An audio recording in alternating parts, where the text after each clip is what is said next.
How to take a screenshot on laptop. This tutorial shows you a full screen capture, plus the snipping tool for grabbing just part of your screen. First, press the print screen key on your keyboard to capture your entire screen. From there, this copies the screenshot to your clipboard, so you'll need to paste it into an app like Paint or Word to actually save it as a file. If you want more control over exactly what you're capturing instead of the whole screen, the snipping tool handles that.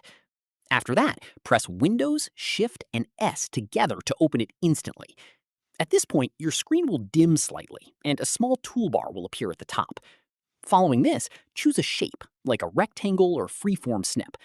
From here, drag over the exact area you want to capture. Once you release, that snippet copies to your clipboard, and a notification pops up letting you click into it for extra editing options, like drawing or cropping. If you'd rather open the snipping tool manually instead of using the shortcut, there's another way to get to it. At this stage, click the search bar on your taskbar. Following this, type snipping tool and open it directly from the search results. That's how you take a screenshot on the laptop.